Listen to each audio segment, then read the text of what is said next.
En suivant cette départementale sinueuse au fond d'une vallée couronnée d'escarpements rocheux, nous parvenons à l'orée de ce village particulièrement isolé.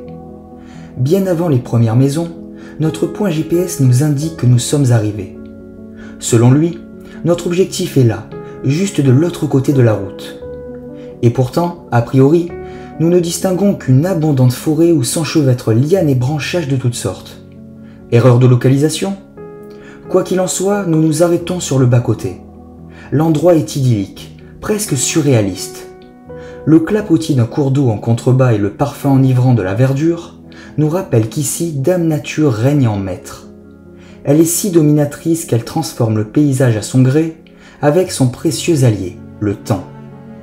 Finalement, ce que nous pensions être une simple forêt n'est en fait que l'ancien parc qui entourait une vaste demeure.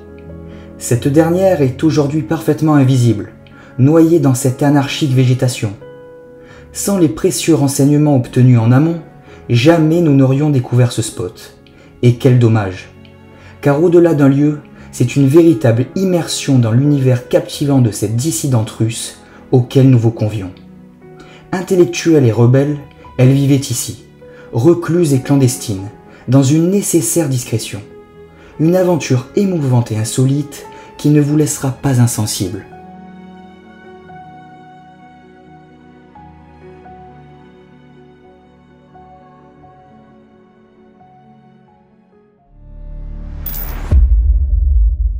Alors là, on vient de traverser carrément ce que je pourrais qualifier de mur végétal. On arrive de là-bas, vous voyez. Vous ne verrez pas l'autre côté de toute façon. À moins de 3 mètres, on ne voit pas tellement il y a de lianes, de ronces, de lierres. On va essayer de rentrer dans ce manoir, donc, qui est perdu au milieu de nulle part. Et c'est bien parce qu'on peut parler tranquillement. Il est un peu à l'extérieur. Ça commence bien. Ça commence bien. On va continuer. C'est une petite véranda avant ici. C'était l'entrée principale d'ailleurs. C'était. Oui, je pense. Enfin, une des entrées principales. Ah, on avait un bel escalier ici, à l'origine, avant que les arbres envahissent tout. On va essayer de se faufiler, faire le tour de la maison. C'est souvent en faisant le tour de la bâtisse qu'on retrouve l'accès que l'on cherche. Oh, il y a des lianes. Hein. Toujours cette petite rampe, très sympathique. Ah, bah voilà. Déjà, c'est beaucoup plus facile. Je crois que je vais me faufiler par là. Oh, bah non, même pas. Oh. Non, bah, c'est pas la peine que je me faufile par là. On va pas prendre de risque. On peut presque refermer ici. Et je vois qu'il y a une porte qui est ouverte un peu plus bas. C'est par cette porte ouverte que nous allons pénétrer dans ce lieu. Facile. Ça va être facile d'accès alors. Ouais. Plus facile de rentrer dans le manoir proprement dit que d'y accéder. Bonjour à tous les amis. T'as une feuille devant l'objectif là. J'ai cru. Non, ça va. Rebonjour tout le monde. On est toujours dans le cadre de notre road trip.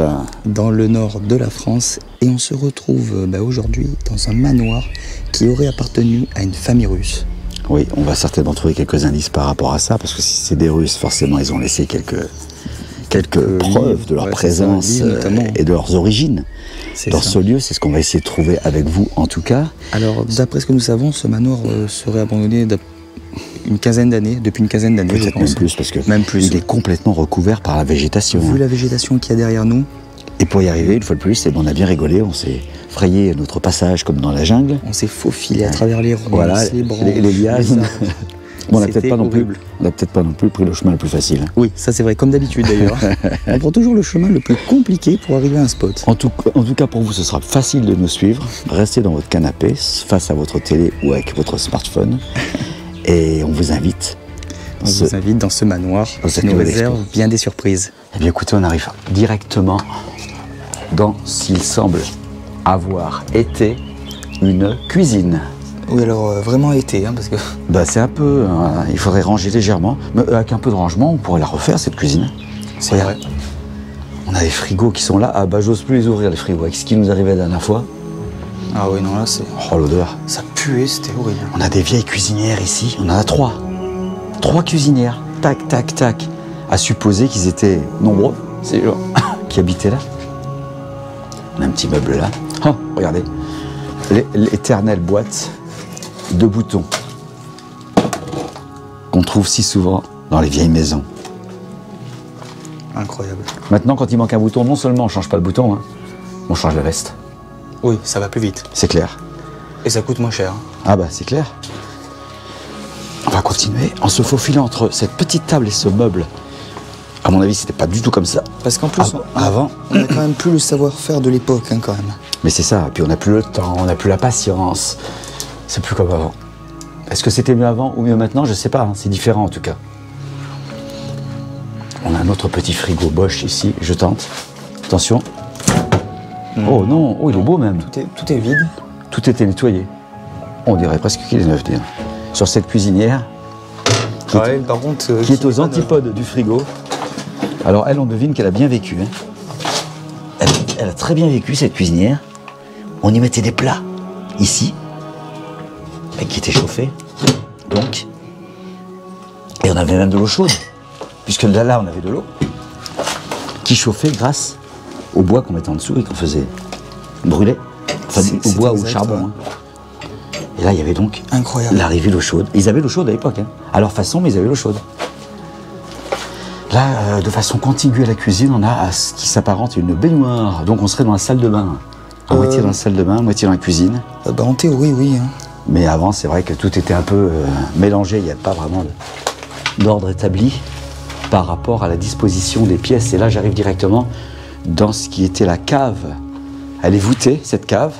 Et donc on conservait, comme vous pouvez le constater, la matière première qui était là pour chauffer cette maison et les aliments, à savoir le charbon, sous forme de boulets, de petits boulets de charbon. Et d'ailleurs, quand on se faisait livrer le charbon à l'époque, on le jetait par là.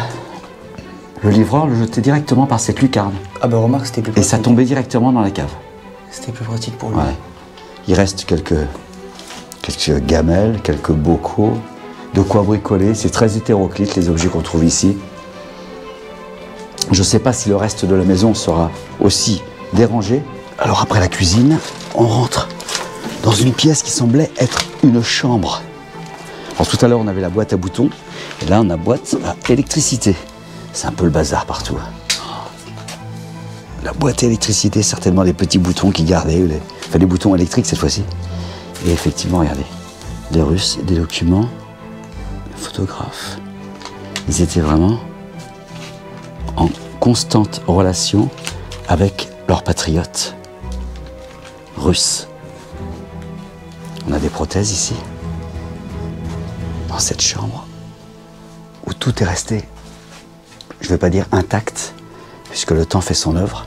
Tout s'écroule petit à petit, à cause de l'humidité, notamment.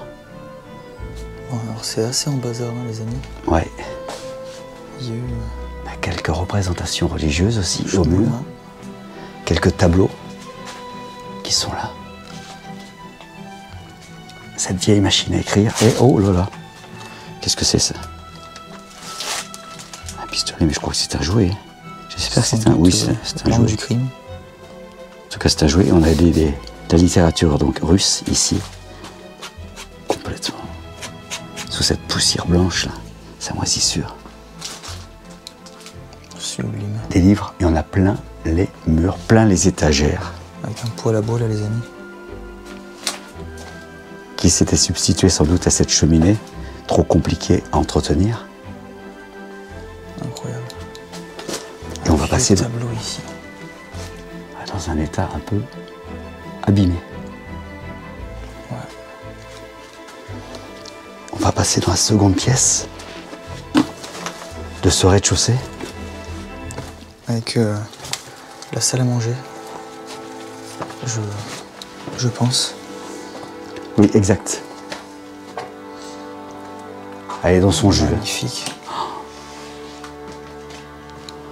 On a des disques, également des disques russes.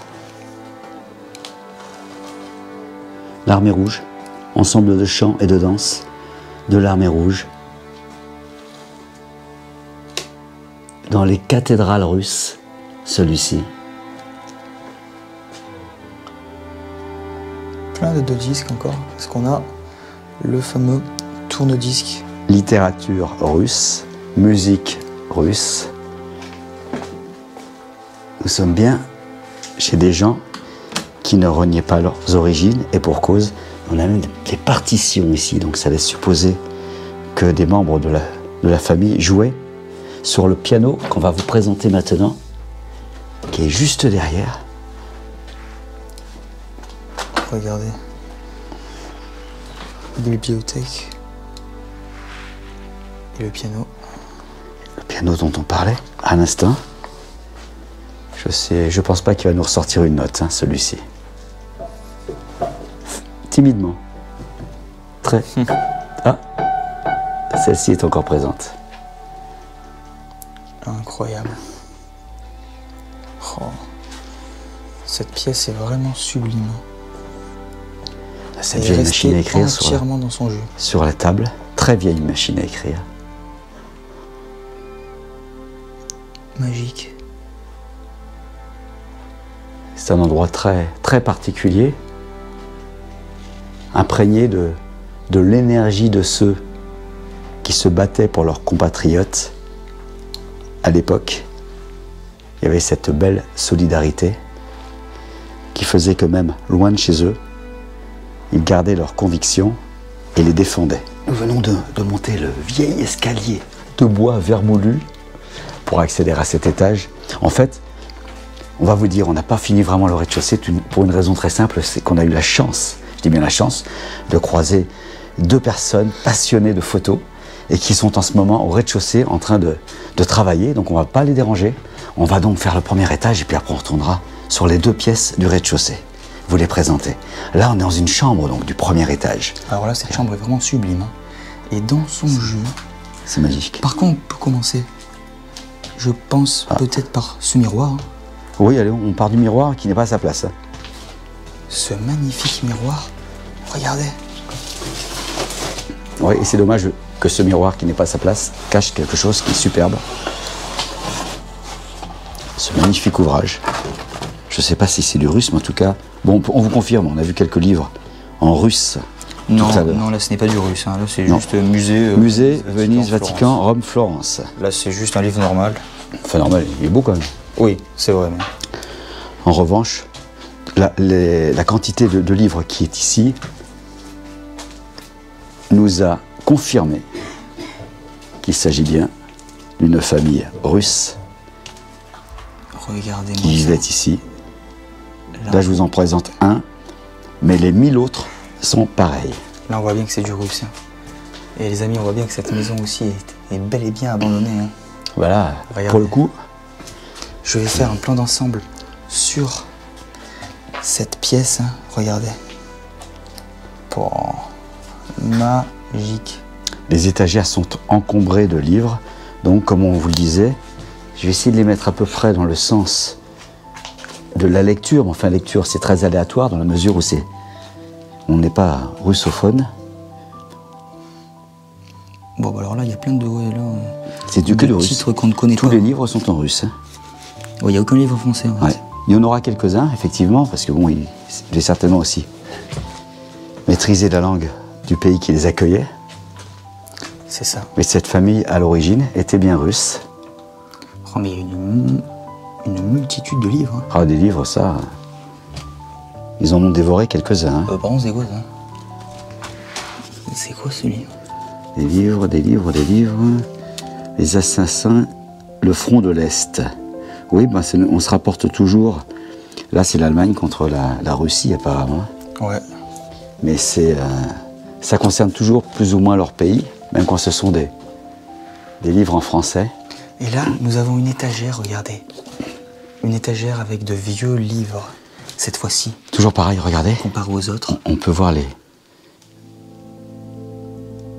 titres. Les titres aussi des livres. Oui, les étages qui s'affaissent. Les étagères, ah oui. Ce sont les livres qui soutiennent les étagères désormais. C'est ça. Mais la tranche du livre nous donne vraiment un aperçu. Et vraiment, on se rend compte que ce sont des livres en russe. Et regardez là. Là, c'est pareil. Là, c'est encore pire. C'est des très vieux ouvrages. Hein, très vieux ouvrages. La Bible, notamment. On va essayer de pas trop les abîmer. Je vais vous en mettre un juste à l'endroit. Celui-ci, par exemple. Bon, tout est écrit en russe, donc là, on ne pourra pas commenter sur les livres. Mais si vous connaissez le russe, n'hésitez pas à nous... Là, on a un vieux lampadaire qui s'est transformé en projecteur. Ah oui, là c'est vrai que... Et la tapisserie qui recouvre partiellement ce qu'il y avait sur cette étagère. Autrefois, c'est-à-dire un miroir. Un miroir et quelques ouvrages et un petit cadre également. Ensuite, là, nous avons un lit. La literie, du moins ce qu'il en reste. Ouais, du moins, vraiment ce qu'il en Mais reste. même ce motif, hein, tu vois que ce motif, c'est des motifs qui sont d'origine de l'Est, C'est vrai. d'Europe de l'Est. Tu vois bien, regarde. C'est tout à fait ça. Hein. Ça fait ambiance Ce style. très babouchka. C'est ça. Les vieilles mamans russes qui C'est tout à fait ça. avaient ça. Incroyable, cette chambre. Dans son jus, c'est le moins qu'on puisse dire. Oh bah là, vraiment. Il est tout à fait incroyable. Nouvelle pièce, nouvelle découverte, nouvelle chambre, toujours à l'étage de ce manoir. Et évidemment, on est toujours sur de la littérature, mais française cette fois-ci. Tiens, manuel de langue bulgare à l'usage des étrangers. Donc ces gens essayaient quand même D'apprendre la langue française. d'apprendre. Regardez, lexique latin-français. Oh, attends, je vais mettre mes lunettes parce qu'il me paraît très vieux ce lexique là. Il y a une date juste en bas, je veux la lire, 1895. Ce lexique latin-français. 1895. Incroyable. On a des petits livres et ceux-là sont en russe. Alors là, je sais pas du tout ce que ça veut dire. Moi non plus. Hein. Mais il y en a d'autres également. Hein. De toute façon, ils sont omniprésents. Ils sont là. On va essayer d'aller vers ce bureau, voir ce qu'on peut trouver. Miroir de l'histoire. Ce sont des gens qui étaient vraiment férus de connaissances en tout genre, que ce soit l'histoire de France, l'histoire certainement de leur patrie également. Et vraiment, c'était des gens qui s'adaptaient, qui essayaient de s'adapter à leur pays d'adoption. Incroyable. On va continuer. C'est une chambre apparemment donc d'étudiants, ou en tout cas d'adolescents. Je fais un petit... Je te laisse plan faire ta vue d'ensemble. d'ensemble avant de passer devant la caméra et de voir ce qu'on a sur cette table devant toi. Apparemment, il y a quelques documents qui sont là. Allez, on va aller... Alors, qu'est-ce qu'on a? Histoire de la civilisation russe. Programme 1967-1968. Auteur russe. Ah oui. Oh là là là là. 1967. Histoire de la civilisation russe. 1967. Dimitri Prokopenko. Prokopenko. Langue russe. Anthologie des écrivains soviétiques russes. Oh là là là là. Qu'est-ce qu'on a d'autre? Alors là, apparemment, on a une sorte de pétition, là. On a une sorte de pétition concernant un certain Alexander Solzhenitsyn. Alors, l'accent, on repassera, je pense. On dirait que ces gens militaient. Ah bah attendez, on va peut-être en savoir plus avec cette lettre. Extrait d'une lettre adressée Par Alexander à son père. Ah bah voilà, c'est le monsieur qui est là. Ou peut-être, je sais pas, le prénom est le même en tout cas. Mon séjour en prison fera encore une brèche dans la façade déjà fort délabrée des goulags soviétiques et entrouvrira un peu plus le rideau de pierre et de barbelés en ce qui concerne la condition de détention des ex-détenus politiques. Je pense que vous n'avez aucun intérêt à commettre une nouvelle violation des droits de l'homme, car vous vous rendez bien compte que cela sera connu de l'opinion indépendante russe. Respectueusement, Alexandre Ogorodnikov, emprisonné pour ses convictions. Ça, c'est un document exceptionnel que nous avons là. C'est ça. Une lettre envoyée par un détenu politique pour ses convictions à son papa. Alors effectivement, les gens qui habitaient ici avaient des convictions, les défendaient, et à partir de leur pays d'adoption, donc la France, organisaient un soutien, au moins moral, aux prisonniers politiques de leur pays. C'est dingue de retrouver tous ces documents là. Appel aux chrétiens du monde entier. Ah, en plus, tu vois, donc ils mobilisaient en plus les chrétiens. 1979. Ouais, c'est incroyable, hein, c'est incroyable. Et si on voit les C'était autres vraiment des gens livres. qui étaient actifs. Bon là pareil, hein, nous avons des livres en russe hein, ici. On en oublierait presque que cette table est absolument magnifique. Vous voyez, on parle plus de l'histoire du lieu que du mobilier qui est encore présent, parce que cette table est superbe. Regarde au niveau des pieds. C'est fou, ça. Elle est superbe. Ce petit bureau, cette table, je sais pas C'est une exact. des plus belles qu'on ait vues. C'est un bureau. Ah ouais, elle est magnifique. Et on ne s'est pas non plus attardé sur ces quelques tableaux qui sont au mur et qui représentent, je pense, peut-être en tout cas celui du haut, La Russie. une scène en Russie. Parce que là, il y a beaucoup de neige. Hein. Ouais. Alors, ça m'étonnerait que ça soit en France. Et leur façon de s'habiller, C'est ça. les gros manteaux et tout ça, les charrettes, ce serait bien la Russie, ça. Alors là, je sais pas ce qu'on a. C'était, je sais pas, un présentoir ou... Là, nous avons une ancienne chaise. En osier. Regardez-moi ça. Et puis toujours des documents en russe ou pas, mais souvent en russe quand même, qui sont là. Ah ouais, non mais là... Et là, une lettre en français, hein, par contre. Une lettre en français qu'on ne vous lira pas, par contre. C'est assez personnel. Alors on a des... Oh bah ce sont que des... Ouh là, c'est En plus, je compliqué. comprends Hein. rien. Je pensais avoir quelques images, puisque les images, il n'y a pas besoin de traduire, hein, pour vous le présenter, mais non, c'est raté. Et là, nous avons une petite bibliothèque, pareil. C'est pareil, on a quelques vieux livres pris dans l'étoile d'araignée, c'est absolument incroyable. Regardez dans quel état sont ces livres. Est-ce qu'on a des images? Non, toujours pas. Bon, ben, pour les gens incultes comme moi, ils n'ont rien prévu apparemment, c'est russe. Uniquement des lettres, des mots. Et là, on a un cadre. Regardez. Magique. Magnifique. Hein. On va le mettre en évidence pour que ceux qui viennent ici puissent en profiter. On va le mettre là-haut, tiens, allez. Certains diront, bah oui, vous décorez et tout. Ben, moi, je préfère que les gens en profitent, voilà, plutôt qu'ils soient à plat en haut d'une armoire. Ainsi s'achève cette exploration dans ce manoir abandonné. Oui, on aura visité l'ambassade russe en France, C'est dans ce ça. petit village. Qu'est-ce qu'on peut dire de plus, mis à part que c'est dans un état de conservation quand même remarquable, avec Oui. De vieux objets. Hein. Absolument, oui. Et puis bon, ça a confirmé ce qu'on pensait. Hein. C'est une famille russe qui vivait ici. Ils n'avaient de cesse que de mener le combat qu'ils avaient entrepris depuis toujours pour leurs compatriotes. C'est vrai. Ils le menaient à partir d'ici. On l'a retrouvé sur différents documents. Beaucoup de littérature russe Il y a également. énormément de livres hein, et de bibliothèques. C'est vrai. Et quelques disques aussi, la musique faisant partie de leur passion. En tout cas les amis, si vous avez aimé cette exploration, n'hésitez pas à vous abonner, à liker et à commenter sur les différents livres qu'il y avait durant cette exploration. Et nous, on se dit à très vite pour des prochaines explos. Bye bye. À bientôt. À l'issue de ce tournage, ce lieu fortement imprégné de son histoire nous poussera vers les villageois, pourtant peu loquaces, pour tenter d'en savoir un peu plus.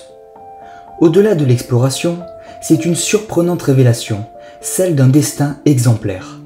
Celui d'une seule et unique femme qui s'est jouée entre ces murs, et non pas celui d'une famille comme nous le pensions.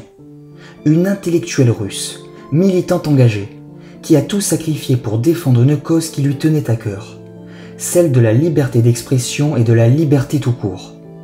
Très impliquée dans ce combat, elle dut renoncer à sa terre natale pour s'expatrier loin des siens, le prix d'une nécessaire sécurité. Condamnée à la solitude, elle critiquera ouvertement le régime autoritaire en place, dénonçant notamment les conditions de détention des prisonniers politiques dans son pays. Quand le patriotisme n'est plus un vain mot, il prend tout son sens dans ses actes de résistance. Devenue opposante politique, cette dissidente mènera son combat jusqu'à son dernier souffle dans ce petit village français. À l'issue d'une cérémonie mortuaire réduite à sa plus simple expression, son corps sera inhumé sans témoin dans le cimetière communal. En revanche, nous sommes presque certains que son âme plane désormais beaucoup plus à l'est, au-dessus de ce beau et grand pays qu'il a vu naître.